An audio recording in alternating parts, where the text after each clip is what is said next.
Saya langsung aja akan buka ke topik slide-nya, di mana slide-nya ini adalah slide saya di Ascend Funneling. Saya izin tutup dulu chat-nya ya. Nanti silakan klik Ascend Funneling kalau misalkan Anda mau kepo-kepo.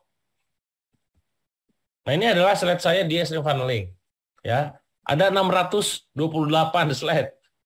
Buat teman-teman yang sekarang ngacung, boleh lower hand dulu ya, supaya nanti bisa fokus nyimak ya. Nah, saya akan jelaskan ya di sini ya. Gimana sih kita nih, apa sih Ascend Funneling itu? Gimana ini bisa mengefek banget ke kenaikan omset? Nah, ini ya kepenting lah. Saya alhamdulillah jalanin bisnis 60 brand lebih dengan transaksi juga puluhan M per bulannya, alhamdulillah gitu ya. Setahunnya juga ratusan ya. Nah, ini yang ingin saya bagikan pengalamannya ke teman-teman semua. Apa itu Ascend Funneling kawan-kawan semua? Ya apa sih yang dibahas di 700 slide itu? Nah, ini adalah borang utamanya. Ini saya bongkar ke teman-teman. Ya, jadi di Ascend Funneling itu kita ngebahas tentang bagaimana Anda bisa bertumbuh secara ekstrim. Jadi gini, pertumbuhan itu kawan-kawan ada 3 jenis. Anda boleh catat ya. Pertumbuhan ada 3 jenis, 3 macam. Yang pertama adalah yang dinamakan dengan decline growth. Decline growth itu adalah bertumbuh ketika menukik ke bawah. Artinya sudah mulai permintaan sudah mulai turun, kompetitor dia berlari begitu kencang, pasar berubah behaviornya. Nah, ini juga hati-hati 2023 ya. Udah banyak warning nih. Karena apalagi sekarang BBM naik kan ya kemarin. Nah, itu siap-siap tuh beberapa di antara Anda yang industrinya keganggu, siap-siap. Nah, itu decline growth namanya. Apa itu decline growth? Pertumbuhan yang itu mulai menolak ya. Apa itu artinya? Omsetnya turun. Bertumbuh juga, cuman minus kan akhirnya. Itu yang pertama. Yang kedua adalah yang dinamakan dengan stable growth. Apa itu stable growth? Stable growth adalah ketika bertumbuh dalam kondisi stabil. Biasanya kenaikan cuma di angka belasan persen. Ya, misalkan katakanlah cuma di angka 10%, 5% bahkan di bawah 10%, itu juga 40%, itu juga stable growth. Ya. Jadi yang awalnya sebulan cuma omset 100 juta, naiknya jadi 120 juta, 130 juta, itu stable growth. Nah, ada yang ketiga, teman-teman. Yang ketiga adalah yang dinamakan dengan extreme growth. Extreme growth ini adalah kenaikannya yang sangat signifikan. Nah, extreme growth itu sendiri ada 2 jenis. Yang pertama adalah yang dinamakan dengan extraordinary growth. Yang kedua adalah dinamakan dengan exponential growth. Apa itu exponential growth? Exponential growth adalah pertumbuhan yang bisa nyampe di angka 2 kali lipat. Jadi kalau omset Anda sekarang per bulannya 500 juta, maka ketika Anda mengalami pertumbuhan secara ekstrim, berarti naik jadi 1 miliar. Yang awalnya ada 1 miliar, sekarang tiap bulannya naik jadi 2 miliar. Yang awalnya 2 miliar, Anda naik jadi 4 miliar gitu. Itu namanya eksponensial. Nah, ada yang kedua tadi, yang dinamakan dengan extraordinary. Apa itu extraordinary? Pertumbuhan yang terjadi secara berlipat-lipat, lebih dari 2 kali lipat.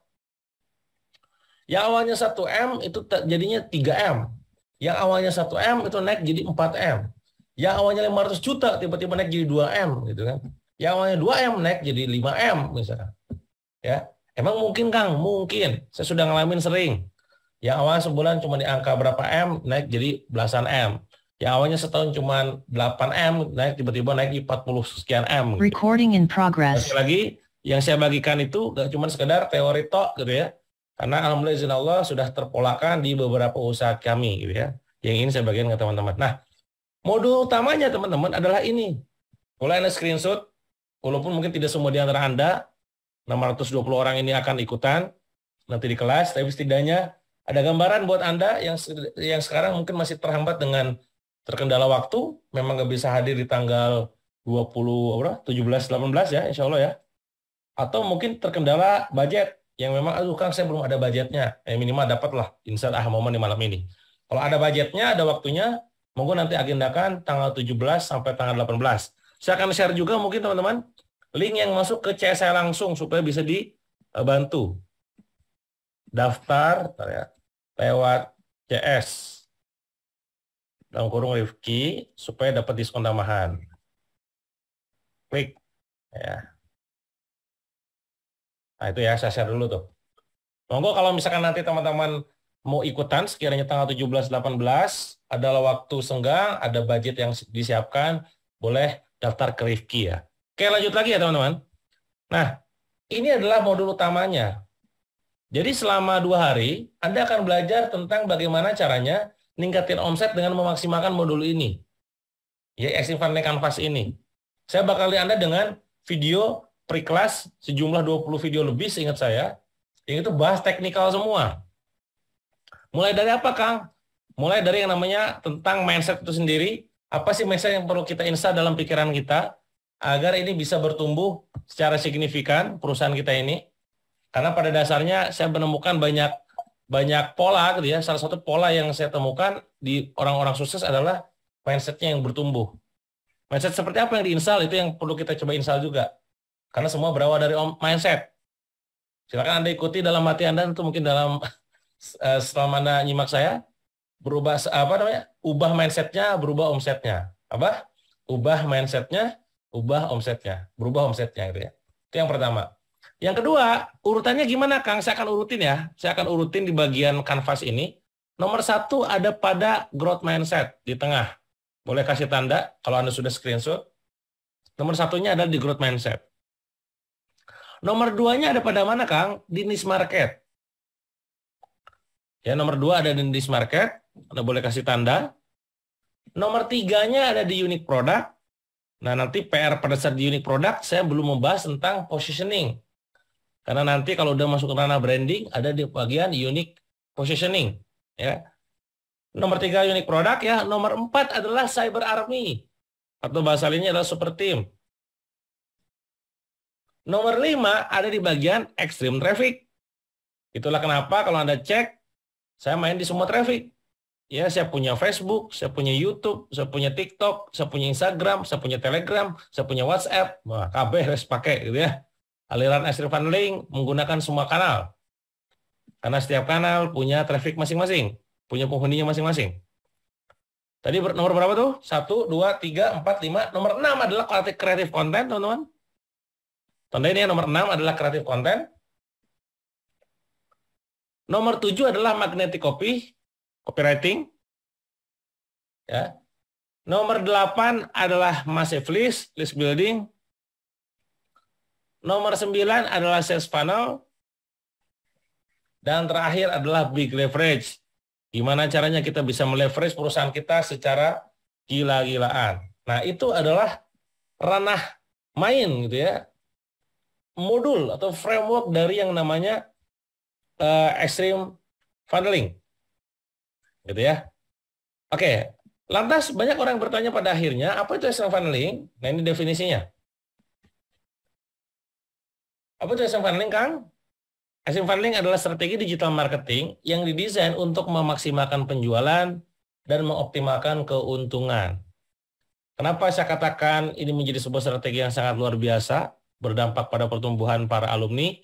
Karena banyak di antara mereka ya yang dibekali dengan ilmu-ilmu praktikal, hasil dari pengalaman saya ngurusin ya, bangun 60 brand gitu ya, dengan transaksi alhamdulillah ratusan miliar gitu ya. Nah, banyak orang pada saat bisnis maksimal, omsetnya maksimal tapi profitnya gak maksimal, itu masalah. Ya. Jadi gimana caranya dua-duanya kudu maksimal ini gitu. Itu yang kita bahas. Jadi buat Anda yang sekarang profitnya pengen banyak, omsetnya pengen banyak, cocok ya nanti belajar di Extreme Funneling. Oke, mari kita masuk ke topik pembahasan kita malam ini, karena bahasan kita malam ini tentang dunia digital marketing, teman-teman. Apa sih digital marketing? Yuk kita diskusi yuk. Buat teman-teman semua yang nyimak, 690 orang, kolom chat udah saya aktifkan kembali. Menurut teman-teman, apa sih itu digital marketing? Silakan komen. Apa bedanya dengan jualan online? Ayo. Apa bedanya dengan jualan online? Banyak orang yang miskonsep. Ya. Ngiranya adalah itu digital marketing, padahal jualan online. Kayak upload di Instagram, ya, terus juga upload di marketplace. Itu apa? Pasar dunia maya. Belum tahu, Kang. Oke, good. Iklan di apa bedanya sama internet marketing? Ayo. Nah, ini definisi kudu clear dulu ya. Jadi banyak di antara kita ini pada saat melakukan sebuah strategi, udah tahu strateginya apa gitu ya. Nah, kegiatan pemasaran promosi merek atau brand atau jasa dapat melalui media digital. Oke, good. Pusing kan cukup. Belum apa-apa udah nyerah gimana sih? Ini baru pembukaan. Pokoknya digital. Oke, good, mantap. Oke, saya akan tampilkan ya. Berdasarkan definisi dari Wikipedia, kawan-kawan, digital marketing itu ini. Jadi, sebuah aktivitas pemasaran produk, ya, menggunakan digital, teknologi. Ini produknya berupa dua ya, berupa barang ataupun jasa, terutama internet. Tapi juga termasuk di dalamnya adalah mobile phone, ya, display advertising dan juga digital medium lainnya. Itu yang dimaksud dengan digital marketing. Nah, Kang, kalau saya jualannya mobil, bisa nggak pakai digital marketing? Bisa. Kang, kalau saya jualan properti, bisa nggak pakai digital marketing? Bisa. Saya jualan properti sehari bisa tembus di angka 190 unit. Ya, sehari doang kan. Bisa, ada funnelnya, makanya disebut extreme funneling. Ada funnelnya jualan produk mahal itu, Pak, gitu ya. Ada ilmunya gitu. Nah, pertanyaan berikutnya adalah kenapa kita perlu masuk dalam dunia digital marketing? Coba komen lagi di kolom chat. Kenapa kita perlu serius masuk dalam dunia digital marketing? Kenapa kira-kira? Karena kan gak harus juga kan, asal omset udah gede, udah main offline doang misalkan. Oke, macam-macam nih jawabannya. Karena sudah terukur. Sudah zamannya. Sekarang udah zamannya, Kang, ya.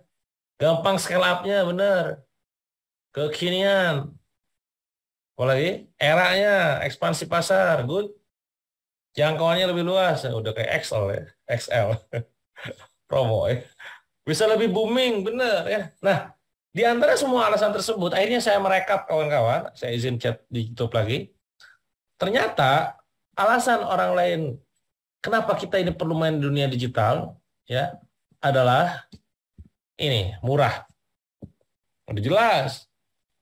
Budget iklan saya rata-rata kawan-kawan untuk setiap perusahaan itu di angka maksimal 10%. Ya.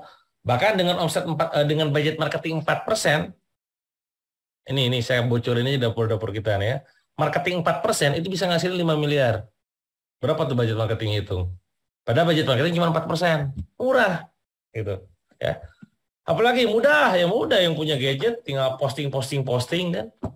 Ya, asalkan tadi nanti ada challenge nih buat Anda yang usianya udah di atas 40 gitu ya.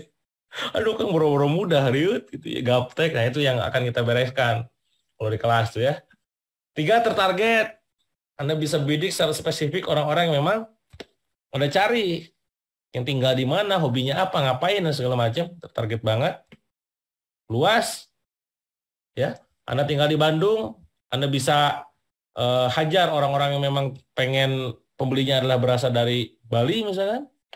Atau bahkan lebih spesifik lagi, Anda buka cabang di kota tertentu, daerah Depok, Anda pengen membidik orang Depok doang, itu bisa. Ya, tertarget luas ya, fleksibel. Ya, tadi bisa dikerjakan di mana saja. Terukur yang penting. Karena hanya sesuatu yang diukur yang bisa ditingkatkan. Sekali lagi, hanya sesuatu yang terukur yang bisa ditingkatkan.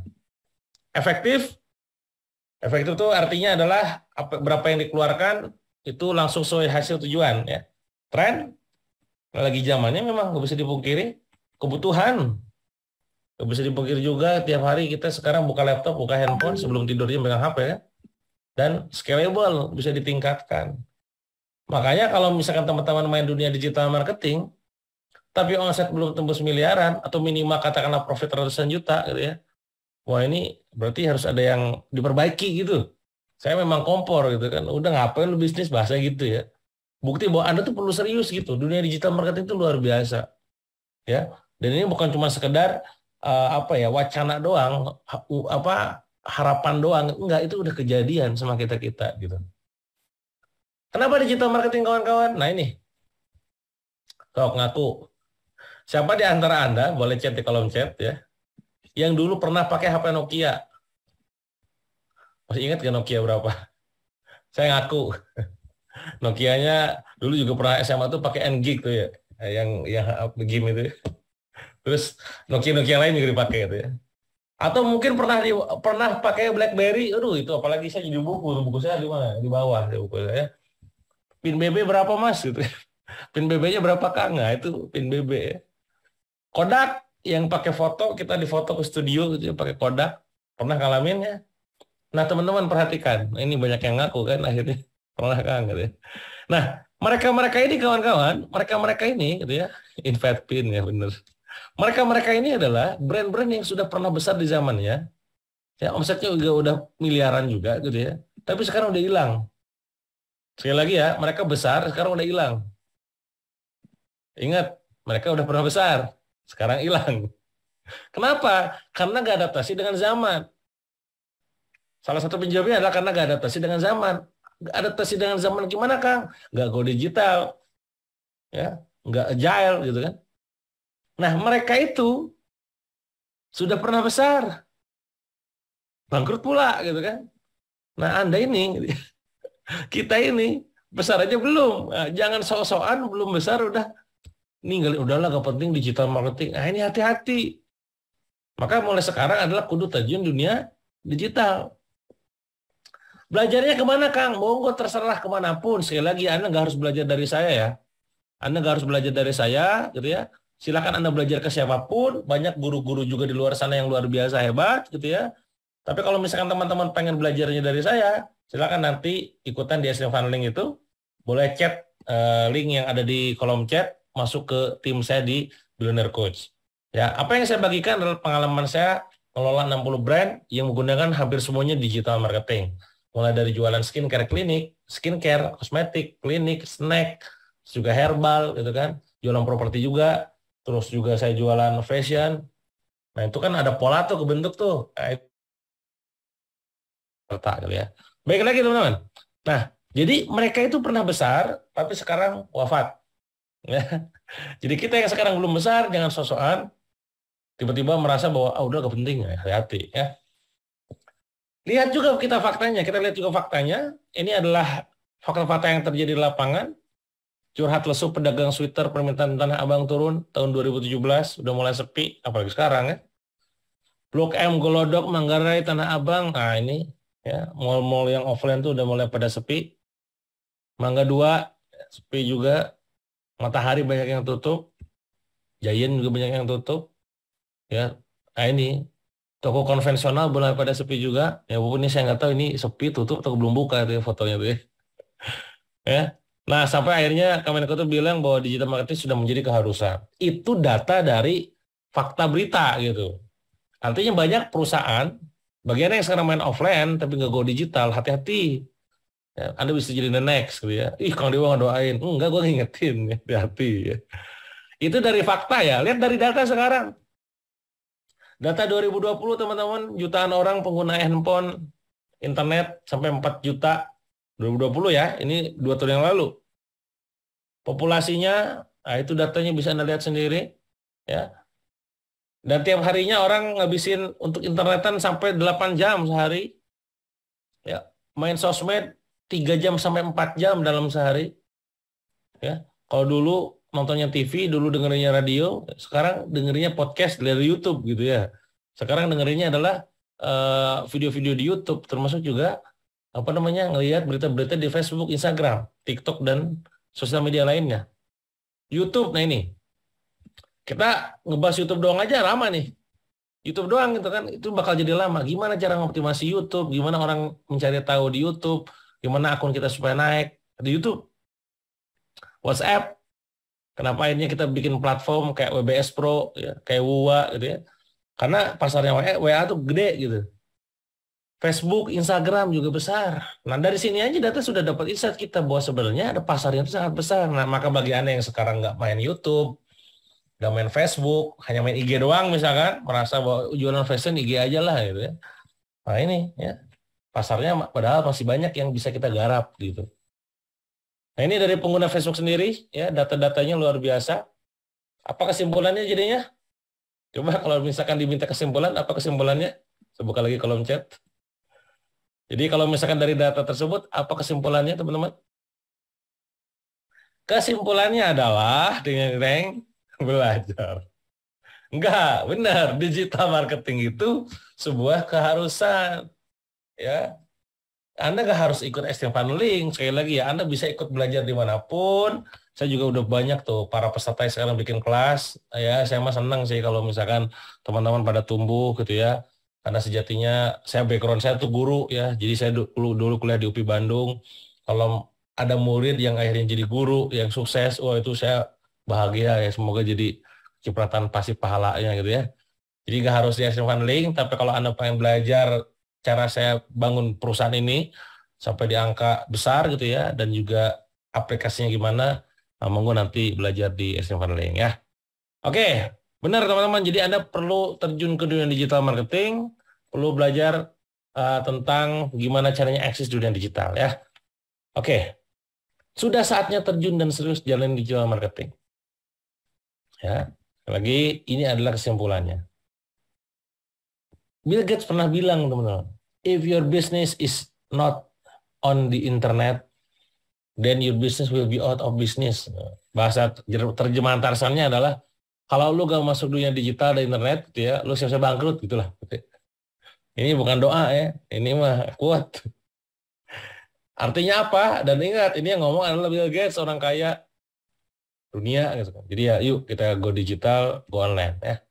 Nah, sayangnya adalah teman-teman semua, sayangnya nih ya, kalau kita pengen berubah, sekarang saya tanya dulu deh. Saya tanya dulu. Kalau seandainya Anda milih, ya seandainya Anda milih nih ya, jadi saya buka di kolom chat, Anda perubahan itu pengen biasa atau pengen luar biasa? Misalkan Anda sekarang cuma di angka 100 juta sebulan, atau misalkan cuma 50 juta gitu ya. Pengennya tuh tumbuh ke angka langsung ratusan juta bahkan miliar, atau udah kan santai aja lah, saya mah 50 juta, 60 juta, nah santai biasa gitu. Yang luar biasa. Bahasa lainnya gini, mau stable growth atau extreme growth? Rata-rata jawabannya adalah luar biasa, betul ya. Tapi teman-teman ada konsekuensi. Konsekuensi perubahan yang luar biasa adalah Anda nantinya gitu ya akan tidak nyaman.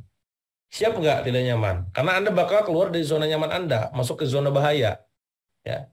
Siap dengan tidak nyamannya? Tidak nyaman belajar, tidak nyaman meluangkan waktu lebih banyak, tidak nyaman mungkin bisa jadi dari investasi karena Anda perlu belajar. Pokoknya serba tidak nyaman disiksa gitu. Siap Kang gitu ya. Oke. Nah, saya akan kasih tahu Anda kuncian gimana caranya perubahan supaya ekstrim. Sekali lagi, saya mau kasih tahu Anda kuncian supaya nanti pada saat berubah itu perubahan itu bisa jadi ekstrim. Apa kunciannya Kang? Saya akan share lagi ke slide, sorry. Nah ini. Makanya saya kalau di kelas itu saya jelasin tentang extreme changing. Ya nggak apa-apa lah, saya buka di sini untuk jadi bridging buat teman-teman semua yang sekiranya pengen tahu dan juga nanti bisa praktek gitu ya. Nah teman-teman, sok sekarang kita diskusi lagi ya. Apa masalah terbesar orang pada saat masuk dunia digital marketing? Saya buka kolom chatnya ya. Apa masalah terbesar orang pada saat masuk dunia digital marketing? Anggap orang itu Anda lah. Oke, gaptek. Gaptek, rata-rata gaptek, gak paham, bingung mulai dari mana, nggak pede, malas, takut gitu ya. Oke, hampir rata-rata yang komen adalah gaptek. Paling banyak ya. Sisanya tadi ya, apa namanya, bahasanya sulit mengerti, bingung urutannya. Kalau saya kasih tahu urutannya, bisa. Kalau saya tahu ilmunya, kasih tahu ilmunya bisa. Tapi rata-rata memang, masalah terbesar orang terjun ke dunia digital marketing adalah dirinya sendiri.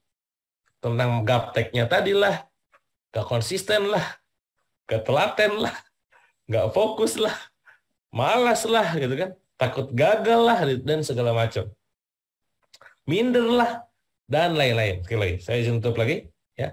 Jadi intinya adalah berawal dari diri sendiri. Nah maka kalau Anda perubahan itu pengen ekstrim ya, maka yang pertama kali kita ubah adalah belief kita. Belief itu adalah tentang kepercayaan diri kita, keyakinan kita terhadap sesuatu. Memandang dunia digital marketing ini ya. Misalkan saya udah bisa tebak, tapi kan saya gaptek gitu ya. Nah, gimana tuh cara ngubahnya? Ada banyak cara, ya. Kang, digital marketing itu susah. Nah, nanti kadang kalau kita ngobrol, ya bukan susah, cuman lu nya aja nggak mau belajar gitu ya. Bukan gaptek, tapi lu kurang sabar aja dalam apa menerima materi. Bukan susah, mungkin ya cara penyampaian gurunya aja yang kurang paham gitu ya, kurang dimengerti gitu ya. Nah, hingga pada akhirnya teman-teman semua, ya sekali lagi saya katakan, sepintar apapun skill Anda itu, kalau mindset dan belief Anda bermasalah, akan terus jadi biang masalah ke depannya. Maka sekali lagi, kalau Anda pengen terjun ke dunia digital marketing, ya harus ubah dari mindsetnya dulu. Contoh, dulu kawan-kawan pada saat saya masih punya utang, mungkin teman-teman yang ngikutin pasti tahu ya, saya pernah punya utang banyak, gitu ya, 7,7 miliar utang dan kerugian ya. Nah, saya tuh ngelisting di buku saya tuh, ilmu apa yang bisa saya, ilmu apa yang harus saya pelajari agar saya utang bisa cepat selesai gitu. Dan kata teman-teman dekat saya, lu kayaknya perlu masuk ke dunia digital dan internet katanya. Jadi saya catat tuh Samina Watona, ilmu apa aja bro, saya tanya. Ya ilmu digital marketing dan internet marketing. Ya apa? Ya copywriting, ya terus juga bicara masalah storytelling, Facebook, Instagram, ya marketplace, funneling, list building, launching, wah semua. Saya list itu ada 30 keilmuan, ada 30 keilmuan yang saya akhirnya tulis. Pada saat saya ngeliat itu kawan-kawan, apa yang terjadi? Buset, banyak banget ya. Kalau saya mengecap diri saya bahwa saya tuh gaptek, saya nggak bisa, ya udah kelar, udah selesai, gak akan beres. Ya gak akan beres utang gitu ya. Tapi apa yang terjadi pada saat saya lihat list namanya tuh list ilmunya ya. Allahu Akbar, list banyak banget saya bilang ya. Terus saya bilang ke diri saya sendiri, insya Allah bisa dengan izin Allah, dan saya berdoa sama Allah. Karena saya punya keyakinan bahwa semua keilmuan itu adalah miliknya gitu ya. Dan yang bikin paham itu juga dia dalam tanda kutip adalah Allah. Maka saya berdoa di situ. Rabbi zidni ilma warzuqni fahma. Ya Allah ya Rabb, zidni ilma, tambahkanlah ilmu kepadaku. Warzuqni fahma. Apa itu? Apa memberikanlah rezeki berupa pemahaman. Ya Allahumma yassir wa la tu'assir balighni ila maksudi gitu ya. Ya Allah, apa mudahkanlah, mudahkanlah sampaikanlah aku pada maksudku gitu ya. Jangan persulit. Ya Allahumma la sahla illa ma ja'altahu sahla wa anta taj'alul husna idza syi'ta sahla. Allahumma la sahla, ya Allah tidak kemudian selalu kuberikan mudah. Wa taj'alul husna, dan Engkau yang memberikan kebaikan, kemudahan dan segala macam. Doa lah intinya mah. Ya. Apalagi menginstal dalam pikiran bahwa laqad khalaqnal insana fi ahsani taqwim, bahwa sungguhnya aku menciptakan manusia dalam keadaan sebaik-baiknya. Kan Allah tuh firman-Nya kan. Nah, akhirnya bismillah tuh. Apa yang terjadi kawan-kawan semua? Saya ngelis dan saya mulai mengubah mindset saya, lebih memberdayakan, lebih punya mindset positif, dan saya punya keyakinan bahwa skill itu penting, mindset lebih penting. Ya. Bukan caramu yang salah, tapi mindsetmu yang bermasalah. Nah, makanya sekali lagi kalau di kelas saya banyak bahas tentang non teknis. Karena bahasa teknis digital marketing saya bakalin dalam pre-class. Itu menariknya Snow Handling. Jadi Anda tuh belum masuk kelas aja udah dapat ilmu banyak gitu. Ya. Ilmu tentang konten, ilmu list building, ilmu funneling, ilmu marketing niche market, ilmu tentang tim, wah lengkap gitu ya. Jadi ubah mindsetnya dulu sebelum kuasai skillnya. Nah ini konsep yang ingin saya bagikan. Ini pernah saya share di beberapa webinar saya yang lain. Cuman bagian yang belum menyimak, mungkin bisa simak lagi gitu ya. Oke, ini adalah sebuah konsep sederhana kawan-kawan. Jadi intinya gini, kalau Anda pengen berubah, dan perubahannya itu pengen ekstrim, secara personal ya, Anda perubahan diri ataupun perubahan bisnis, nah maka Anda perlu mengubahnya, urutannya adalah dari atas ke bawah. Urutannya ya, atas ke bawah, bukan bawah ke atas. Kalau bawah ke atas gimana, Kang?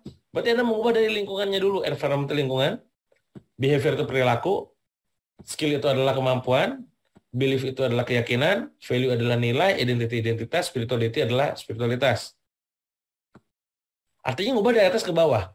Nah, seandainya masalah Anda itu ada di atas, Anda ngubah bawahnya, itu bisa ngefek perubahannya nggak besar. Saya ulangi ya, sekali lagi ya.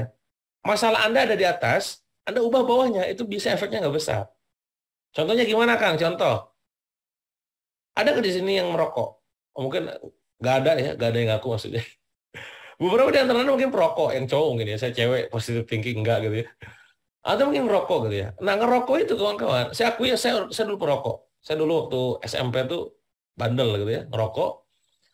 Dan saya pengen berhenti ngerokok. Pada saat saya pengen berhenti merokok gitu ya, Saya gaul lah dengan orang-orang yang nggak merokok. Apa yang terjadi? Saya berhenti memang, tapi nggak lama. Pada saat saya bersendiri lagi dan saya punya keyakinan bahwa dalam bahasa Jawanya tuh, tadi sekali lagi saya dulu tinggal di Jawa Timur 3 tahun. Bahasa Jawanya adalah wes mangan ora udut nek. Gitu ya. Ada yang orang Jawa masih tahu nih ya. Wes mangan ora udut nek. Sudah makan nggak ngudut gak rokok tuh enak bawaannya. Nah saya ngerokok lagi teman-teman.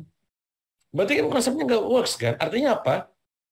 Pas digali lagi ternyata mengubah lingkungan tuh mengubah saya sebagai pribadi yang totalitas gitu.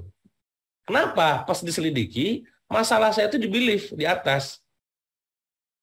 Masalah saya di belief, solusi yang saya akhirnya hadirkan adalah di environment. Nah kan kita kan gak mungkin bisa ubah yang di atas dengan yang di bawah gitu. Kalaupun berubah ini gak akan lama gitu. Akhirnya apa yang kejadian? Saat saya sendiri, saat saya gaul sama orang yang ngerokok lagi. Itu contoh pertama. Contoh kedua gini. Tadi beberapa di antara Anda mungkin bilang gaptek. Ya. Mungkin ada beberapa di antara 820 orang ini, aku mah gaptek kan. Oke, good. Gak apa. Seperti juga alumni kita yang lain sebelumnya, yang juga merasakan demikian. Ya. Sampai akhirnya saya jelasin tentang konsep ini. Ya. Ingat, gaptek itu, sok saya coba buka lagi kolom chat. Gaptek itu di bagian mana, teman-teman? Gaptek ada di bagian mana? Gaptek ada di behavior, di skill, di belief, di value atau di identity? Ah, kan ada dua ya jawabannya. Ada yang bilang skill, ada yang bilang belief. Nyatanya kawan-kawan, aslinya gaptek itu adalah skill. Aslinya loh ya. Kan gaptek gak teknologi kan. Bahasanya kan gitu ya. Berarti skill dong. Berarti kan bisa dilatih dong. Tapi nyatanya nih, faktanya di lapangan, itu bukan skill. Nyatanya adalah belief, teman-teman. Lebih parahnya lagi adalah identity. Ketika ada sebuah kata sifat yang didempetkan dengan makna kata saya, contoh, saya gaptek. Berarti itu jadi identity. Saya ulangi ya. Ketika ada sebuah kata sifat atau kata apapun yang ditempel dengan setelah kata saya, maka itu menjadi identity. Contoh, saya malas. Identity itu malas tuh. Ya. Jadi kayak saya bilang ke diri saya mah pemalas gitu. Atau saya gagal. Pertanyaan saya, contoh ya. Ketika saya dulu bangkrut, rugi 7,7 miliar. Kalau misalkan saya mengecap diri saya bahwa saya gagal, yang gagal siapa? Saya gitu. Yang gagal bukan saya, teman-teman. Yang gagal adalah strategi saya. Yang gagal adalah bisnis saya. Kebanyakan di antara kita pada saat pengen bertumbuh, mengecap dirinya dulu langsung gagal. Padahal kalau kita melihat lagi sama dalil gitu ya, sama Al-Quran, laqad khalaqnal insana fi ahsani taqwim, kita nggak gagal. Kita tuh adalah orang yang sukses berhasil brojol gitu ya. Di antara jutaan sperma lah bahasanya gitu. Jadi kita tuh sukses, cuman kita yang ngecap diri gagal. Baik lagi tadi, gaptek itu adalah belief, gaptek itu adalah identity. Anda datang ke workshop, makanya saya nggak heran kalau ada alumni ataupun katakanlah cerita dari orang lain, kamu di ikutan workshop ini nggak berubah, nggak dampak gitu kan. Ya pas ikutan SM Funneling, dampaknya luar biasa. Karena mereka, ya, masalahnya di identity ataupun belief, datangnya ke workshop skill. Saya ulangi ya. Masalahnya di identity atau belief, datangnya ke skill. Skill itu kan kemampuan. Jadi apa yang terjadi? Nggak berubah. Ingat tadi konsepnya apa? Yang di atas masalahnya nggak bisa beres dengan yang di bawah gitu. Terus gimana kan caranya? Minimal Anda sejajar. Kalau masalahnya di belief, beliefnya selesaikan. Kalau masalahnya di identity, identitinya selesaikan gitu. Nah menariknya kawan-kawan, menariknya nih ya. Di SM Funneling, kita bikin learning design untuk ngubah semuanya. Ya, identity kita bantu karena kita ada sesi mengenal diri. Makanya ada assessment nanti, ya. Value-nya kita juga coba bantu. Value hidup Anda itu apa sih? Bahkan value bisnisnya seperti apa sih? Belief-nya juga kita selesaikan mindset-mindsetnya. Baru skill-nya. Biasanya nanti di ending saya jelaskan tentang spirituality-nya. Kenapa kita perlu melakukan ABCD, gimana supaya terobosan-terobosan ini bisa berhasil gitu. Jadi di SM Funneling kawan-kawan kita nggak bahas cuma sekedar skill. Karena skill doang mah kadang biasanya ngefeknya biasa gitu. Ini yang menarik. Sekali lagi, kawan-kawan semua, kalau Anda pengen perubahannya ekstrim, maka siap dengan ekstrim perubahan. Perubahan ekstrim juga. Jadi ubah semuanya, nggak cuma salah satunya. Ya. Oke, saya akan masuk lagi ke framework-nya. Mungkin saya nggak akan, karena sekali lagi di sini slide-nya ada lebih dari 600, saya akan masuk ke framework-nya. Nah, yang ini. Anda boleh pilih yang gagal identity. Anda boleh pilih ya. Di sini nih, saya akan coba buka. Silakan Anda pilih ya, teman-teman. Mana yang perlu kita bahas? Karena sekali lagi ngebahas satu blok itu butuh waktu itu 1 jam setengah, bahkan 2 jam. Silakan Anda pilih mau bahas yang mana. Bahas growth mindset, bahas creative content, bahas cyber army, bahas traffic. Oh enggak, Anda mau bahas yang mana? Saya coba cek kolom chat ya. Kita bahas salah satu ya. Oke, mana nih? Ini mana? Oke, banyak kan ngomongin mindset. Mindsetnya dulu deh. Mindset ya, sepakat ya. Mau mindset dulu. Oke, growth mindset siap. Oh, sepakat. Ya, kalau sepakat growth mindset, boleh komen sepakat gitu. Nomor satu dulu ya. Memang makanya kenapa saya simpan di tengah. Ini menentukan teman-teman. Nanti teknis-teknisnya nggak akan ngikutin. Sepakat. Oke, good, mantap. Yowes, saya bahas tentang growth mindset ya. Saya tutup dulu chatnya, sorry. Saya tutup dulu ya. Oke, jadi growth mindset ini adalah cikal bakal akhirnya nanti kita bisa bertumbuh bisnisnya, ya. Mindset seperti apa yang perlu kita install dalam pikiran kita, kawan-kawan semua?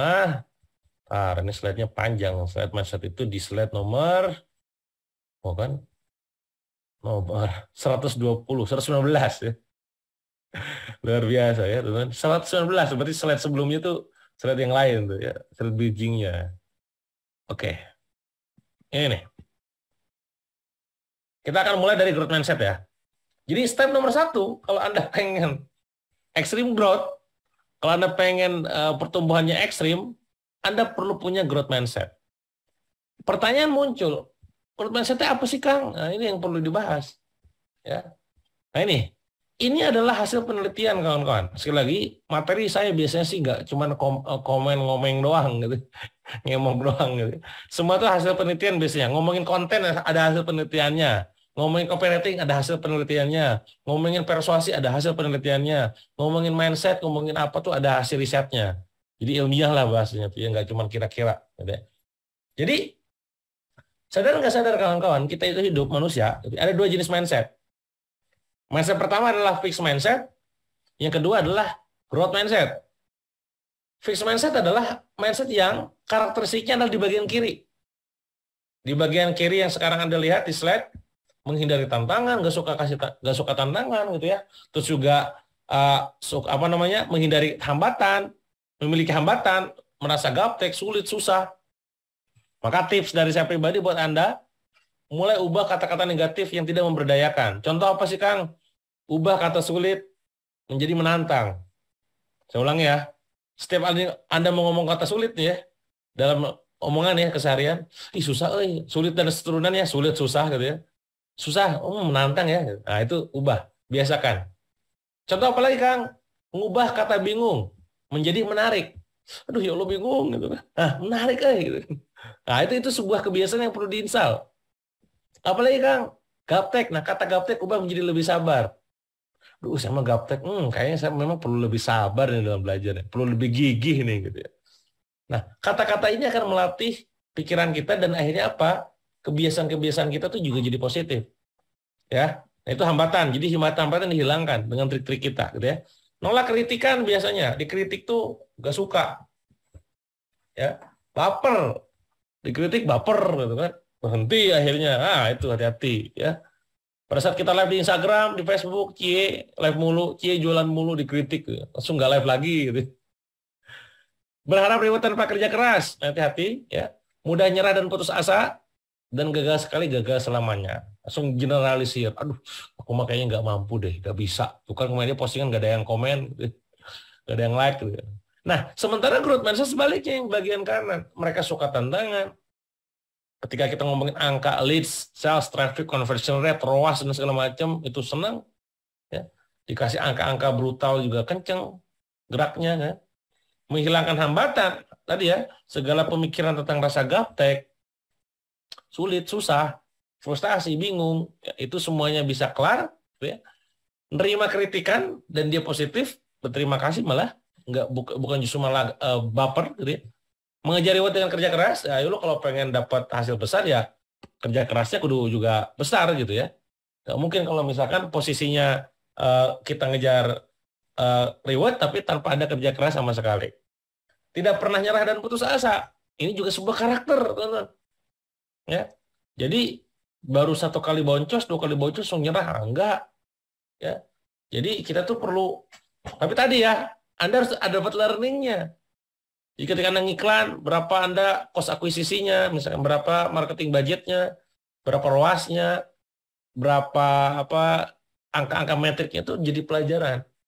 Nah, supaya nanti ke depannya lebih baik gitu ya. Nggak putus asa. Dan tadi selalu berarti di kegagalan. Ya. Nah ini kata-kata yang sering keluar kalau fixed mindset, aduh saya nyerah, nyerah, pusing gitu kan. Sulit. Duh, saya gaptek kayaknya nggak ngerti saya Facebook Ads. Itu kan nggak kayaknya bukan bakat gue deh gitu kan. Tuh dia jago banget ya, kayaknya gue nggak bisa kayak dia deh. Nah, itu orang-orang fixed mindset. Seolah-olah ya udah dicetaknya begitulah gitu ya. Padahal nggak gitu. Kalau growth mindset, kayaknya gue kalau pakai cara yang lain kayak bisa deh insya Allah gitu ya. Ini cuma masalah waktu aja sih. Insya Allah kalau saya getol, saya bakal juga tumbuh gitu. Tadi apa yang kelewat ya? Kayaknya gue ada yang kurang deh. Nah itu kayak gitu tuh cara mainnya. Nah ini yang dibiasakan, yang perlu kita ingat dalam pikiran kita, agar kita secara tidak langsung nanti punya growth mindset. Nah hasil ini adalah hasil penelitian yang dilakukan oleh Carol Dweck. Dalam bukunya adalah Mindset.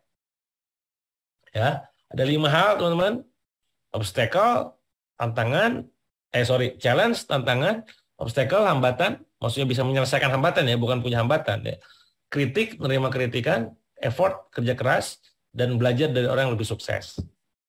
Nah ini, monggo, Anda screenshot, ya, Anda bikin isian-isian ini. Berapa omset yang harus saya capai tahun ini? Catat. Target gue tuh kemarin 80M. Catat 80M. Harus tahu angkanya. Kalau ditanya kata berapa, keluar angka, jangan kata. Betapa banyak leader yang saya temukan, pada saat ditanya angka, keluarnya kata. Berapa omset kita? Ya lumayan sih gitu kan. Berapa list yang masuk? Alhamdulillah. Ya alhamdulillah, harus bersyukur. Cuman berapa angkanya? Doain ya Kang. Iya elah doain ya Kang.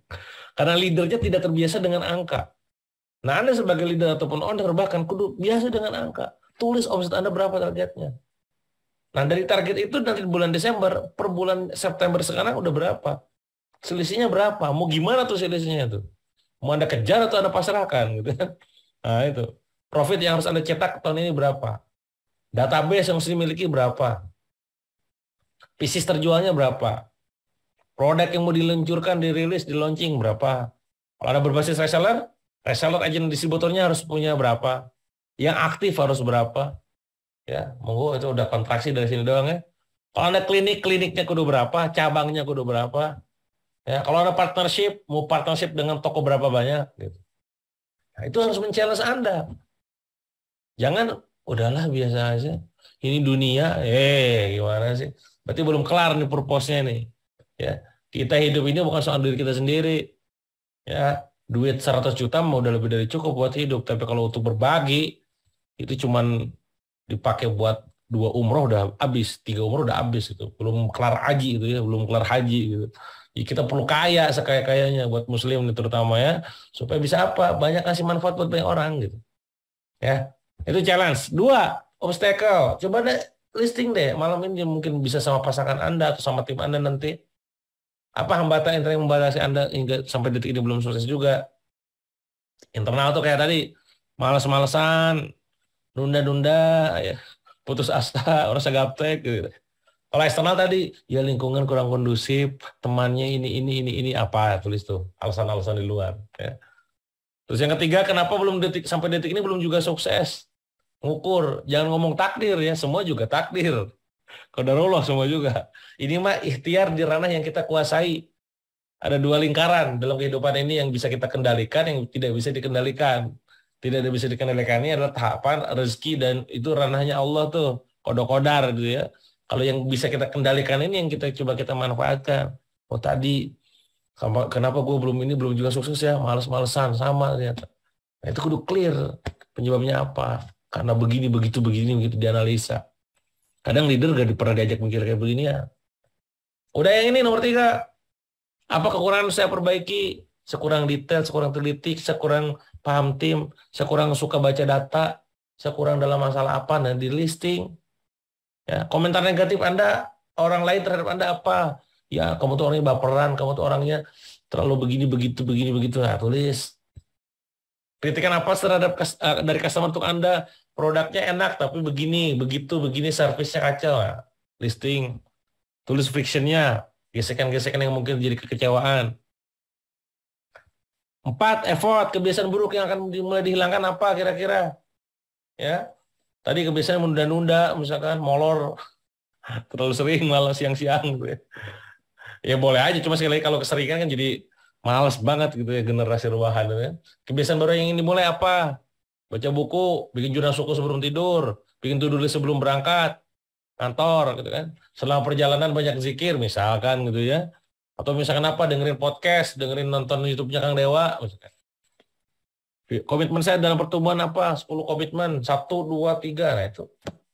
Nah kalau dari sini doang aja Anda itu belum terbiasa dan belum bisa jawab dan belum terbiasa. Bahasanya ibarat kata nih ya, ibarat kata lagi bahasanya. Ente kadang-kadang ente. Ibarat kata nih ya, ya pantas aja lu hidup itu aja gitu bahasanya. Disuruh gini doang aja udah kontraksi kan gitu ya. Nah yang kelima adalah belajar dari orang yang lebih sukses. Buku apa yang Anda baca tiap bulan. Duh di belakang saya buku semua. Ini depannya nih buku semua nih. Kita baca buku. Ya. Update terus ilmu apa yang lagi rame. Ilmu apa yang sedang kita perlu install. Gitu ya. E-course apa yang harus diikuti. Saya punya kelas mentoring yang aku kerasin. Monggo tuh ikutan. Gitu ya. Kang saya mah nggak suka kalau online, sukanya workshop. Monggo Anda daftar di Street Funneling, di workshop yang lain silahkan. Ya. Sebutkan 10 mentor di dalam bidang tertentu. Dalam bidang ini mentornya sini, dalam bidang ini mentor sini, misalkan monggo.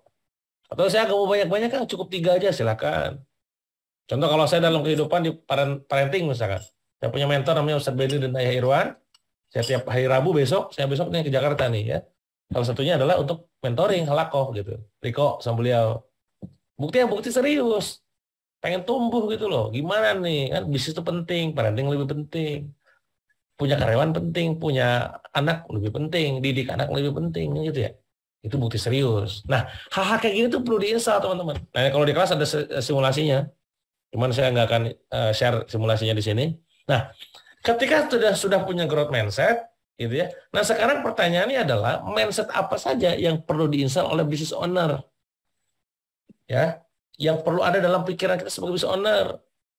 Kenapa saya bisa menjalankan banyak perusahaan sekaligus? Kenapa Allah sekali lagi izinkan orang-orang hebat itu punya kapasitas besar, ya, punya bisnis perusahaan besar, ya. Saya kemarin ngobrol sama seorang pengusaha, gitu ya.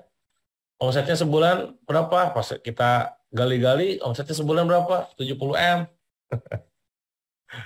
Dan saya nggak heran gitu loh, karena memang beliau punya growth mindset, beliau orang pembelajar, bahkan mau dengerin saya, ya, dengerin saya berjam-jam gitu ya. Ya itu pola-pola yang terbentuk teman-teman. Jadi sekali lagi apa yang saya berikan di kelas rata-rata adalah pengalaman saya pribadi dan orang-orang terdekat. Nah pertanyaannya adalah mindset seperti apa yang harus diinstal dalam pikiran kita, gitu ya, agar kita ini bisa bertumbuh perusahaannya secara maksimal. Nah ini akan saya share, ya. Sebelum saya share, gitu ya, nanti kalau misalkan teman-teman pengen daftar, silakan klik link kolom chat ya. Ada diskon. Nanti boleh tanya ke Rifki diskonnya berapa ya. Oke, lanjut. Nah ini mindset business owner. Ya, bedanya dengan pedagang apa sih, Kang? Beda banget, teman-teman. Bagian yang sekarang masih dagang, itu beda dengan seorang business owner. Beda banget. Saya walaupun julukannya Dewa Selling, tukang jualan gitu kan. Tapi mindsetnya ya owner. Makanya jalan. Tadi saya habis meeting seharian siang. Sampai tim saya bilang, gila ya kalau meeting sama si Dewa tuh pasti ada keputusan besar yang diambil gitu ya. Dan itu bisa mengubah haluan bisnis gitu. Izin Allah, alhamdulillah gitu. Karena lagi-lagi saya udah punya intuisi, saya punya pengalaman yang akhirnya itu menjadi sebuah keputusan yang berharga buat tim gitu ya. Nah, Nomor satu teman-teman, mindsetnya ya, saya kasih tahu ke teman-teman. Mindsetnya adalah berpikirnya strategis bukan teknis. Berpikirnya strategis bukan teknis. Banyak brand owner, banyak business owner yang mikirnya terlalu teknis. Ini jadi masalah. Ya. Gimana bisnis besar kalau mikirnya terlalu teknis? Fokuslah pada sesuatu yang besar. Jangan hanya ngurusin hal perintilan yang kecil. Anda turun. Kang, kan saya belum punya tim. Ya, yang mau bikin buat Anda tuh akhirnya nggak punya tim, ya Anda sendiri sebenarnya. Karena Anda nggak mau berbagi. Ya. Nah, yang harus difokusin apa, Kang? Baca laporan keuangan, baca data, urus perjanjian, ya, riset produk, riset pasar, riset bisnis, prediksi tren nanti mau gimana nih, penetrasinya gimana, loyalitasnya gimana, partnership afiliasi sama siapa aja, sinergi kolaborasi sama siapa aja, kualitasnya diperbaiki di bagian mana aja, kontrolnya seperti apa, inovasinya apa. Itu yang harus dipikirin. Bukan ini. Ayo ngaku, saya buka chat dulu deh. Siapa di antara Anda ya, cuma ngaku gitu, ngaku saya gitu. Yang masih mikirin kayak gini kerjaannya bukan mikirin ngerjain ini, packing sendiri, chatting balas sendiri, copywriting sendiri, ngiklan sendiri, buka dashboard sendiri, landing page website sendiri, ngupload marketplace sendiri, bikin konten sendiri, bahan promo sendiri. Ya kapan kayanya Pak? Kang, tapi kan saya masih sendirian. Ya sekali lagi, itu adalah sebuah proses. Yang penting Anda menyadari dulu kesalahannya di mana nanti. Oke, gue udah punya duit nih sekarang, ada budget. Yuk kita rekrut karyawan. Ubah dia kerjaannya, nge-cover kerjaan kita yang lain tuh packing-packing. Carilah orang tukang packing. Yang copywriting konten, carilah konten kreator. Facebook, Instagram, TikTok, saya nggak paham. Carilah advertiser. Ngurusin keuangan, saya nggak ngerti. Carilah orang akunting. Nah itu cara mainnya teman-teman. Jadi mikirnya strategis, bukan teknis. Ketabok malam ini. Wah gitu ya. Ya iya Pak. Ada yang nanya ke saya gini, Kang, saya tuh punya lumayan ya, ada profit sekian juta, puluhan juta gitu ya. Tapi kalau misalkan saya share ke tim saya tuh, gimana ya? Saya merasa bahwa saya masih bisa kerjain sendiri, kata dia. Gimana ya Kang? Katanya. Tapi saya tuh merasa bahwa bisnis ini stagnan katanya. Jawabannya sederhana, jangan-jangan yang bikin bisnis itu jadi stagnan karena dikerjain sendiri. Karena terlalu ngurusin hal teknis perintilan gitu. Karena sekali lagi saya katakan ya, ilmu dapetin 100 juta dengan 100 M itu beda. Ilmu dapetin 10 juta dengan 10 M itu beda. Ilmu dapetin 1 juta dengan 1 miliar itu beda, teman-teman. Nah, gimana supaya dapat lebih gede? Ya tiru pola-pola yang gede. Ya, jangan tiru pola-pola yang kecil, gitu kan? Ya, tempatnya kecil, salah nyontek gitu. Ini yang poin pentingnya sekali lagi, teman-teman, yuk fokus pada strategis bukan pada hal teknis. Itu nomor satu. Oke, lanjut. Yang kedua, teman-teman, fokus pada aset bukan pada omset. Lah, gimana sih, Kang? Lah ini makanya. Bukan hanya pada omset. Sekali lagi ya, omset penting, tapi bukan yang terpenting. Fokus pada asetnya. Emang kenapa Kang kalau kita fokus hanya pada membangun omset tanpa bangun aset capek. Capek seriusan. Ya. Nah, maka apa yang dibangun? Bangun brandnya. Ya, saya bangun brand walaupun saya dewa selling, ya brand saya bangun. Saya banyakin listnya, list email saya ratusan ribu, WA saya puluhan ribu, follower jangan ditanya gitu. Itu dibangun dan itu setiap perusahaan dibangun juga gitu. Jangan fokus malah jualannya mulu. Gak punya list email, gak punya list WA, gak punya kontak WA. Aduh bahaya ini. Mulai sekarang taubat ya, jangan cuma sekedar fokus ke omset doang. Ya. Yang kedua ya, jadi poin yang kedua adalah fokus pada aset. Apa aset yang dibangun? Intangible rata-rata. Aset brand dan aset list. Nah mulai kontraksi malah, aduh ya Allah. Ya udah terima aja. Ini belum ngomongin teknisnya nanti, strategisnya belum ya. Ini kan permintaan kata growth mindset ya. Ketiga teman-teman, fokus jangka panjang, bukan jangka pendek. Banyak di antara kawan-kawan kita yang sekarang bangun bisnis, fokusnya jangka pendek, bukan jangka panjang. Maka mereka heran, kenapa ya Shopee kok bisa gratisin ongkir gitu kan. Ya karena fokusnya jangka panjang, sekarang udah jadi menang tuh. Dulu yang menang Tokopedia sama Bukalapak. Sekarang Shopee nomor satu ya. TikTok, coba, dulu kagak diperhatikan. Dikira dibully kan, apa juga sekarang malah mengganggu kehadiran marketplace dan juga sosmed lainnya kan. Dengan adanya TikTok Live dan lain-lain. Jangka panjang ya. Jadi mikir nih kalau misalkan kita berhenti bekerja apakah bisa jalan dan menghasilkan bisnis kita ini? Nah, jangan sampai teman-teman ini penting sekali lagi saya katakan, ini penting. Bisnis Anda adalah Anda. Nah, catat tuh. Ketika Anda sakit, bisnis ikutan sakit. Ketika Anda wafat, bisnis ikutan wafat. Mana yang katanya bisnis pengen diwakafkan? Mana yang katanya bisnis pengen diwariskan? Oh, lepas sakit aja langsung sakit. Langsung nggak profit, gimana sih? Makanya pikirin jangka panjang. Ini bisnis mau sampai usia berapa gitu loh. Sampai puluhan tahun, ratusan tahun, atau cuma 5 tahun doang, atau cuma setahun doang, atau cuma per bulan doang. Kan? Nah, terus apakah yang perlu diperhatikan? Bangunlah 2S ini. Sistem dan super team. Ini cara main akan berbeda teman-teman sekali lagi. Makanya banyak orang yang udah ikutin asset funneling, kontraksi kepalanya itu. Iya juga ya gue selama ini. Nggak apa-apa saya bilang. Anda stres di kelas gak jadi masalah. Daripada Anda stres seumur hidup. Karena nggak tahu kesalahan Anda apa dan akhirnya Anda omsetnya stagnan mulu gitu. Nah, kebangun super team dan sistem. Ada nih topiknya di bagian sistem dan juga super team. Gitu ya. Cuma bukan di bagian mindset. Gitu ya. Apalagi teman-teman mindsetnya yang keempat, mencari who bukan how. Defaultnya orang kalau misalkan dia nggak tahu ilmunya, dia akan mencari tahu caranya. Contoh, saya nggak ngerti TikTok Ads misalkan, atau saya nggak ngerti Facebook Ads atau Google Ads. Kecenderungannya adalah dia mencari tahu caranya. Sekarang kalau udah alumni SM Funneling biasanya langsung mikir itu, who-nya siapa nih? Mikir who-nya, siapa yang jago. Ya. Nyatanya perusahaan-perusahaan kita yang omsetnya di atas 5M kawan-kawan, itu who-nya banyak, who-nya fokus ke who-nya gitu.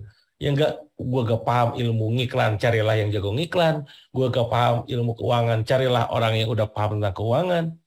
Jangan belajar di dalamnya gitu. Jadi memang SM Funneling dikenal dengan sesi cuci otak gitu. Agar orang-orang itu, iya juga ya, gak cuma ngomongin funneling doang. Itu mah cuma brand kita aja untuk menunjukkan bahwa ini ngebahas digital marketing. Tapi pembahasannya fundamental, komprehensif. Jadi nyari who-nya bukan how-nya ya. Jangan cari tahu caranya, cari saja orang yang tahu caranya. Ya. Kalau Anda pengen bangun restoran, Anda gak harus jago masak dulu. Cari aja yang jago bikin, yang jago masak. Kalau Anda pengen bangun rumah sakit, gak harus jadi dokter dulu. Ya. Kalau Anda pengen bikin bengkel, gak harus jadi montir dulu. Kalau Anda pengen bikin salon, gak harus jadi bencong dulu. Cari saja yang memang bisa bikin gitu loh. Cari saja bencongnya, bahasa gitulah. Nah ini kadang orang nggak beda. Makanya sekali lagi, skill bisnis dan jualan itu berbeda. Mindsetnya dua hal yang berbeda. Ya, fokus kita nih bangun bisnis, bukan cuma jualan. Nah, top manajemennya ada nggak si levelnya? Middle management yang mungkin gajinya belasan juta, ataupun bahkan top management bisa jadi puluhan juta, ratusan juta, gak jadi masalah. Kalau misalkan targetnya miliaran kan. Itu ya, nomor berapa tuh tadi? Saya nggak tahu tuh ya. Berikutnya adalah mengadakan super team, jangan superman. Jadi dari sini aja orang banyak ketampar gitu kan. Nah ini mindset Anda itu rata-rata kebalik. Kalau bisa dikerjain sendiri ngapain sama tim kan gitu ya. Nah sekarang berpikir terbalik. Kalau bisa dikerjain sama tim ngapain dikerjain sendiri. Lah terus kita ngapain Kang? Ya mau gak ada ngelakuin tadi kerjanya owner. Fokus ke penetrasi, scale up, sinergi, kolaborasi. Tuh bahkan kalau Anda pengen masuk di dunia lain kayak tadi, Anda fokus membangun keumatan lah, pemberdayaan lah, dan segala macam. Jadi kerjainlah sama tim, jangan kerja sendiri mulu. Divide to multiply, membagikan untuk melipat gandakan. Nah maka bangunlah tim. Nah, tim ini bahasanya ada materi khusus nanti di bagian hasil funneling. Ya, cuman saya kasih tahu komposisinya. Digital marketer atau digital strategis. Ngapain kerjaannya, Kang?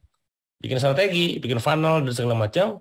Advertiser ngedatengin traffic, content creator bikin konten, copywriting bikin copywriting, web designer bikin bagus-bagusin web, bikin landing page, web developer, programmer, bikin coding, ya.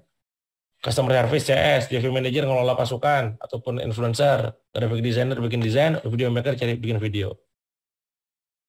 Kalau saya belum bisa semuanya gimana? Belum ada budget. Anggap 3 juta dikali sekian, cari yang double-double fungsi. Digital marketing juga advertiser, copywriter juga content creator gitu. Double job.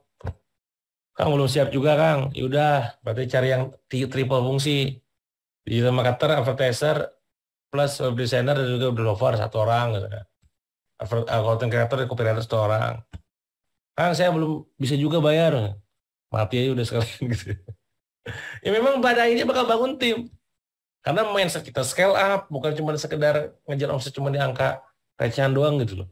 Kita pengen gede gitu loh. Makanya sekali lagi saya sering bilang ngomong puluhan M, ratusan M di kelas tuh untuk memicu mentalitas kayak Anda gitu. Bahwa kita tuh bisa besar kok gitu. Ya. Jadi pengusaha itu fokusnya ke bisnis bukan ke teknis. Nah, ingat teman-teman semua tadi ada beberapa mindset ya. Anda boleh simpulkan sendiri nanti Anda mau quote-quote share tulisan Facebook, Instagram boleh, Anda tag-tag saya juga silakan boleh juga gitu ya. Ingat, hanya orang bodoh yang melakukan cara yang sama tapi harap hasil berbeda. Omset Anda sekarang puluhan juta, ratusan juta, pengen dapat miliaran, kalau caranya sama ya sama aja dong hasilnya. Makanya kudu pakai cara berbeda. Cara itulah yang saya ajarkan di Extreme Funneling.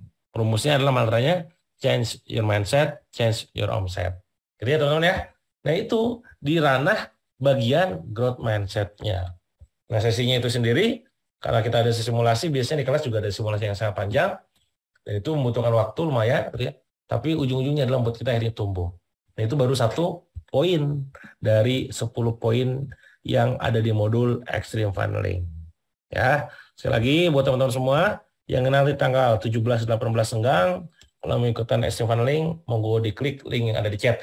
Udah saya dapat kabar dari tim, dapat diskon tambahan senilai 500.000, lumayan tuh. Kita tulis ya, diskon tambahan senilai 500.000. Kalau Anda minat mau ikutan tanggal 17-18, dan alhamdulillah hampir semua sih tentunya. Semua workshop kita di Extreme Funneling base sebelumnya selalu full set. Jadi ini sebelum saya belum cek peserta berapa total, tapi yang pasti kita batasnya di angka 100 sampai 120 biasanya. Jadi kita kalau yang sekarang yang nyimak 820 dapat orang itu gak mungkin ketampung semua, tuh biasanya ke base berikutnya gitu ya. Biasanya per 3 bulan kita adakan. Jadi kalau Anda mau ikutan, monggo daftar, klik link yang ada di kolom chat, yang CS Rifki itu wa.me itu ya. Nanti dapat tambahan diskon 500.000. Kita insya Allah pelaksananya tanggal 17 sampai 18. Itu teman-teman ya. Itu informasi tentang workshop terdekat di Extreme Funneling. Tadi baru 1 poin, ada 9 poin lainnya yang itu juga saya bahas detail di bagian pre-class dan juga kelasnya. Oke. Coba mungkin saya akan luangkan waktu 15 menit untuk balasin komentar ataupun pertanyaan dari teman-teman ya. Saya tutup dulu izin karena membalasnya pertanyaan yang masuk sebelumnya. Cara rekrut karyawan di mana Om? Rekrut karyawan tuh macam-macam. Dimanapun banyak caranya.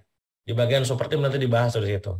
Kalau misalkan Anda isunya di super team, nanti ada 4 model yang Anda pada saat membangun cyber army. Super team itu sendiri ya. Model pertama adalah Anda rekrut orang newbie. Saya ulangi ya, Anda rekrut orang newbie. Konsekuensi rekrut orang newbie adalah Anda harus ajarin, Anda harus dampingin, Anda harus training, itu newbie. Ya, itu nomor 1. Nomor 2 adalah Anda rekrut orang ahli. Konsekuensi rekrut orang ahli adalah bayar budget lebih tinggi. Ya, bukan siap-siap bayar lebih mahal. Dan biasanya kalau misalkan dia nggak diikat dengan value, udah datengin lah orangnya. Gitu. Tapi gak jadi masalah kalau selama perform, gak jadi isu. Itu nomor 2, rekrut orang ahli, bayar lebih mahal. Yang ketiga adalah bayar agensi. Artinya, eksekusinya dibebankan oleh orang lain, pihak ketiga vendor. Silakan Anda didilan tuh, gimana tuh? Yang ketiga. Yang keempat adalah partnership, sinergi. Berarti konsekuensinya adalah bagi hasil. Nah, mana yang paling cocok, Kang? Bebas, sesuai dengan konsekuensinya siap Anda ambil. 1, boleh. 2, boleh. 3 boleh, 4 juga boleh. Ada yang kelima sebenarnya, yang memang didampingi oleh pendamping, mentor. Jadi Anda punya tim, mentor, tapi timnya masih double gitu, masih blow on gitu. Jadi kayak yang perlu ini didampingi eksekusinya, cari pendamping. Itu solusi di super tim tuh, di perusahaan saya yang lain biasanya ngasih itu tuh. Ya. Gitu ya kalau bicara masalah tim ataupun rekrut karyawan ya. Lanjut lagi pertanyaan. Oke, gak ada yang, belum ada yang nanya, saya coba buka chatnya ya. Silakan kalau mau nanya silakan chat. Saya nggak akan terima pertanyaan untuk angkat tangan ataupun video karena biasanya nanti ceritanya panjang. Cerita dulu, Kang saya tuh gini ya, panjang. Udahlah, silakan Anda di chat aja. Nanti akan sobat jawab ya. Kalau reseller agent juga saya bahas. Jadi agent, reseller, distributor itu adalah sebuah channel promosi dan distribusi. Ingat ya, kalau Anda pengen omset Anda naik lewat pasukan, kuncinya adalah mereka harus jadi channel promosi dan channel distribusi yang mantap. Apa konsekuensi dari channel promosi? Dia harus promosi, mau. Jadi arahan-arahan marketing dari Anda yang Anda miliki itu, mereka harus melakukan promosinya. Dan yang kedua adalah channel distribusi, dia harus nyetok. Kalau ada misalkan kondisinya dalam kondisi di mana mereka tuh gak mau nyetok, gak mau promosi, nah ini yang biang kerok nih. Nah, apa yang mempertahankan perusahaan yang kayak begini, pasokan yang kayak begini. Nah, terus rumusnya gimana, Kang? Saya izin tutup dulu chat karena terlalu banyak pertanyaannya. Gimana, Kang? Sebagai perusahaan brand owner, ya Anda perlu bikin yang namanya rules. Anda bikin yang namanya kode etik. Anda bikin yang namanya marketing plan. Anda bikin yang namanya reward and punishment. Dan Anda bikin yang namanya kurikulum. 5 hal ini yang perlu Anda bangun. Ya. Nah, detail-detailnya seperti apa? Itu yang perlu kita detailin. Mungkin saya share di malam ini semuanya ya. Jadi itu poin-poin yang memang perlu Anda bangun pada saat bangun pasukan. Saya ulangi ya. Rules. Aturan main. Apa yang boleh dan nggak boleh. Ya, 2, kode etik. Kalau tadi rules ya, aturan main. Kedua, kode etik. Boleh dan nggak boleh. Pada saat promosi gimana, di sosmed etikanya gimana, segala macam, dijagain value-nya. Ketiga, marketing plan. Gimana marketing plan-nya? Simulasinya, budget dapat berapa dan segala macam. Keempat, reward and punishment. Dapat apa, nanti punishment-nya apa kalau ngelanggar. Terakhir adalah kurikulum, pembelajaran. Itu kalau misalkan Anda berbasis pasukan ya. Kayak Extreme Funneling ada online-nya nggak ada. Kita semua offline. Semua workshop itu offline, teman-teman. Ya, kecuali yang social domination, Deng. Ya.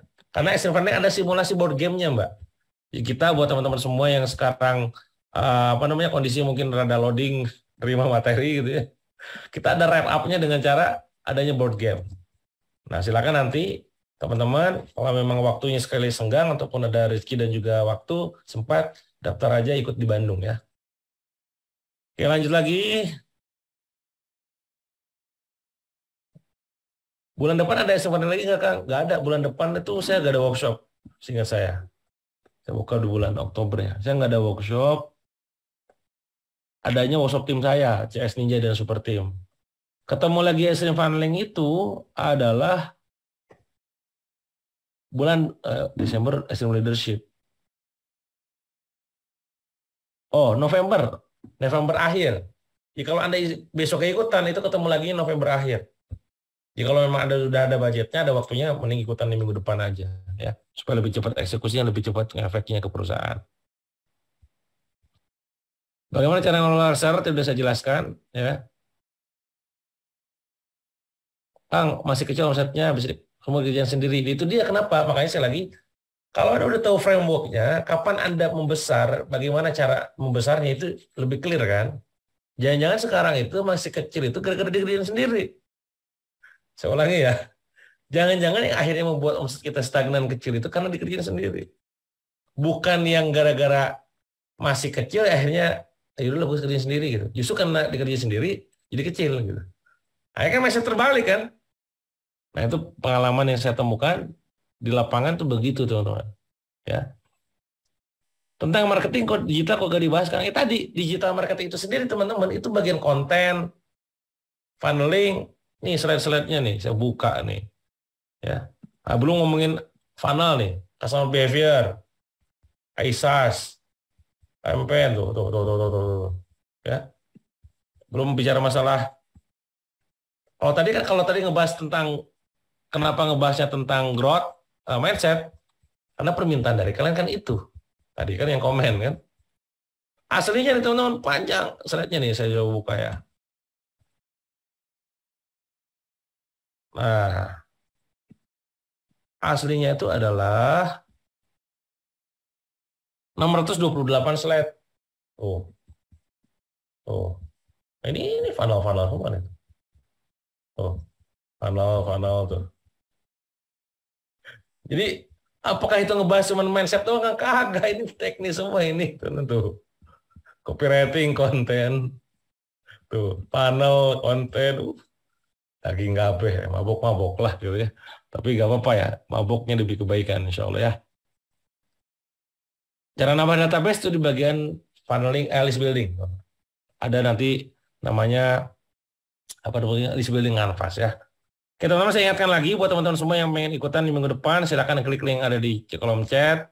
Nanti akan masuk ke landing page. Kalau mau baca-baca dulu, masuknya ke bagian ini. Kalau mau langsung ditanganin, pengen daftar lebih cepat lagi, kontak CS kita namanya Rifki, di chat aja, diklik tuh ya, diklik yang chatnya, ke WA langsung, nanti dapat potongan harga 5.000. Jadi berapa Kang yang harus saya bayar? Setahu saya yang dibayarnya berarti segini. Kalau misalkan teman-teman manfaatkan promo kita di malam ini ya, ini dititipi dari tim ya, 6.200.000, lumayan, hemat lumayan, 1,5 juta ya. Yang itu artinya teman-teman nggak harus bayar 1,5 juta lagi, hemat lumayan ya. Biasanya teman-teman alumni bisa dicek tuh ya, yang mereka bayar 7,7 juta karena memang udah lewat masa promo kan. Nah, buat Anda yang nonton, beruntung 740 orang yang masih nyimak, kalau mau ikutan silakan aja langsung ke tim kita ya. Itu aja mungkin teman-teman untuk malam ini ya. Jadi semoga bermanfaat buat teman-teman 800 orang tadi yang nyimak. Kalau pengen belajar lebih dalam, silakan ikutan lagi di kelas. Next mungkin nanti di webinar berikutnya kita akan bahas topik lain tentang digital marketing di SEO Funneling. Tadi kan ada 10 blok tuh. Di bagian mana silakan Anda request aja sesuai dengan permintaannya ya. Itu aja mungkin, mari kita tutup Zoominar malam ini karena sudah jam 9:30 dengan membaca hamdalah bersama-sama. Alhamdulillahirrahmanirrahim. Doa kifaratul majlis. Subhanakallahumma bihamdika asyhadu an la ilaha illa anta astaghfiruka wa atubu ilaik. Terima kasih. Sampai jumpa di Zoominar berikutnya dan sampai jumpa di workshop ya. Mau klik link ada di kolom chat. Terima kasih.